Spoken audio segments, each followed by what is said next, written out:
Sudah 4 bulan berlalu sejak persekusi brutal Sheila Saukia terhadap Doktif terjadi. Dari Januari sampai hari ini, publik masih bertanya, kapan keadilan itu datang? Sheila Saukia dan timnya bukan hanya marah-marah, mereka mengadang, meneriaki, dan mengintimidasi Doktif hanya karena berani membongkar fakta skincare berbahaya di hadapan 400.000 mata di live TikToknya. Doktif bukan sekadar review abal-abal.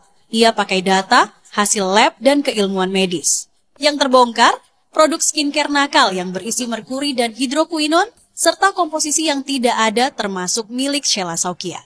Kuasa hukum Doktif, Sunan Kalijaga, memastikan laporan masih jalan dan proses panjang ini hanya soal waktu sebelum semuanya berakhir di balik jeruji besi.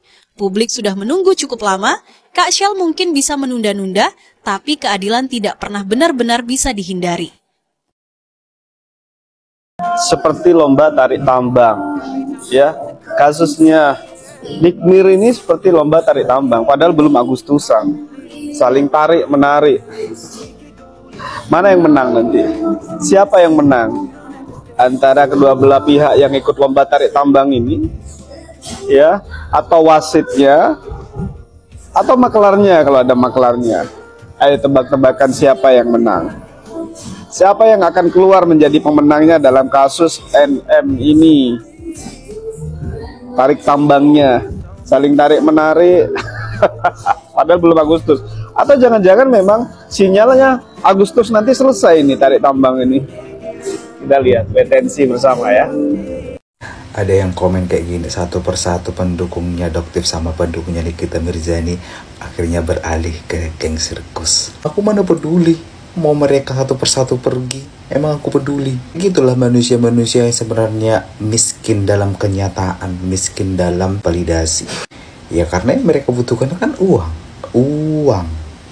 Jadi harga diri ataupun jiwa solidaritas pendukungnya mereka itu bisa dibeli dengan uang. Si KH entah si hantu belawun itu yang tadinya dia mendukung Nikita Mirzani terus tiba-tiba beralih ke sirkus, ke si miring, ke si ular, ke si abu-abu.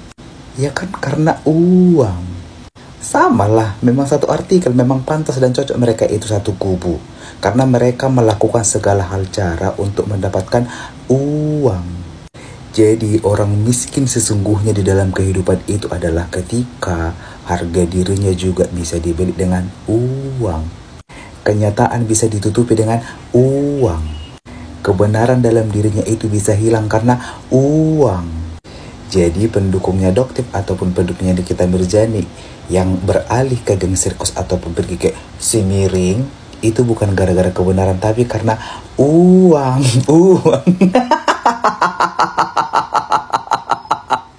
Kalau awak kan sama yang lain-lain yang tetap mendukung Nikita Mirzani sama Doktif itu bukan gara-gara uang tapi karena memang berpikir logika, melihat secara logika, melihat secara mata kepala sendiri.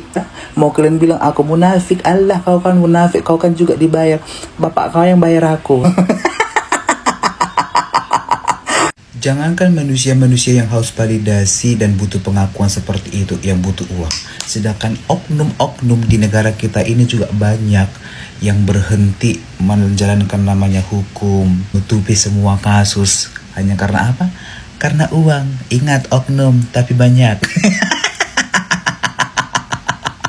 Dari awal aku nimbrung di masalah ini selalu mengatakan kalau mau disalahkan harusnya dua-duanya disalahkan. Dan sampai saat ini juga pengadilan belum bisa membuktikan kalau Nikita Mirzani itu melakukan namanya pemerasan. Kalau memang kau mengatakan kami membela namanya pemerasan, kenapa kalian membela namanya mafia skincare?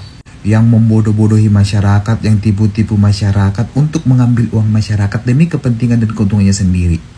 Jadi kalau kita mengatakan antara pemerasan, imbang dong seharusnya. Ya kita bikinlah sebelah sini mendukung namanya si pemeras, kalau kalian mendukung namanya si mafia. Sejak dari awal, kalau kalian mau mendukung, ya udah dukung masing-masing.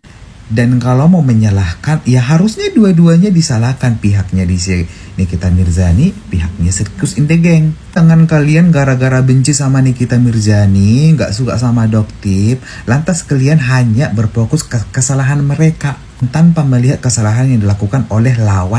Ya mungkin betul betul kalian tidak mendukung namanya mafia skincare, penjual skincare yang nakal. Tapi gara-gara kalian benci sama Nikita Mirzani dan tidak suka dengan Doktif, ujung-ujungnya kalian hanya menyuarakan ataupun melihat kesalahan yang dilakukan mereka tanpa melihat kesalahan yang dilakukan oleh lawannya. Tapi terima kasih loh kalau kau bilang aku itu pintar menganalisa. Ya kan, aku aja jadi bangga gitu. Tapi seharusnya kalau kau mengatakan seperti itu, kau juga harus tahu. Kan mengatakan orang pintar menganalisa, orang pintar menilai, orang bisa melihat. Tapi diri kita sendiri justru tidak bisa menilai orang lain di kasus ini. Oke? Thank you. Hari ini lewat di berandanya Miss Gosip, pengikutnya Dokter Detektif semua mempertanyakan kasus persekusi Dokter Detektif yang melaporkan SS ya. Katanya udah 100 hari nih, apa kabarnya? Nah, kabarnya gimana guys? Tidak ada kabar. Karena apa? Karena kasus persekusi Dokter Detektif tersebut tidak memenuhi syarat dan ketentuan yang berlaku. Syaratnya apa? Di dalam live streaming tersebut tidak adanya tindakan penganiayaan. Lalu di live streaming tersebut tidak ada kata-kata yang tidak sopan dari SS.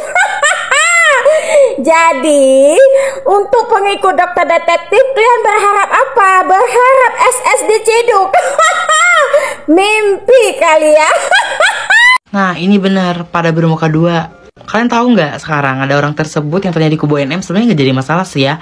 Mau di kubu siapapun itu, kayak no problem. Sumpah. Tapi yang aku kaget itu, kok tiba-tiba orang tersebut pindah ke kubu sebelah. Kayak maksudnya apa? Gitu loh. Padahal orang tersebut itu tadinya datang ngebahas NM, sesuatu jadi pahlawan kesiangan. Ujung-ujungnya sekarang gila ya. Emang sejati itu sih. Manusia itu sumpah susah ditebak. Bener deh. Aku berdoa aja sih semoga cepet semua baik-baik aja itu sih intinya. Ya sudahlah, kalian mungkin bisa menilai sendiri ya para netizenku. Bye. Udah dimintakan untuk dijadikan tahanan kota atau di penangguhan penahanan dan wajib lapor. Tapi kayaknya tidak diterima, makanya Nikita Mirzani tetap ditahan kayak gitu. Memang tersangka itu tidak selalu harus ditahan, bisa dimintakan penangguhan. Tapi kepolisian kayaknya mempunyai pendapat tersendiri dan memang dari pihak pelapor dia memang menegaskan bahwasanya Pak sebaiknya untuk ditahan karena takutnya menghilangkan barang bukti atau lari. Ada indikasi-indikasi seperti itu. Tapi kan Nikita Mirzani juga tidak ada masalah terkait itu. Jadi ini sudah benar bahwasanya memang tersangka itu boleh dimintakan penangguhan atau tidak ditahan. Kayak gitu teman-teman. Jadi sudah dimintakan, hanya mungkin tidak diterima. Sekarang kan tetap wajib diserahkan seluruhnya di pihak kepolisian. Kepolisian itu punya wewenang dalam melakukan penahanan apabila penyelidikan dan penyidikan dianggap cukup dan buktinya sudah terpenuhi. Kayak gitu dia. Jadi itu sudah benar, bisa, tapi sepertinya tidak diterima.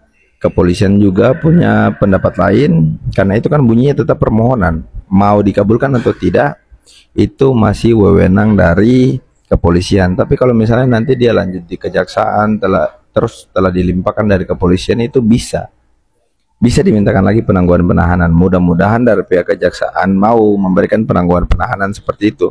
Di pengadilan pun bisa seperti itu. Jadi semua upayanya ada. Tinggal apakah instansi atau pihak yang berwenang itu mau memberikan atau tidak, kayak gitu. Sudah benar itu. Thank you.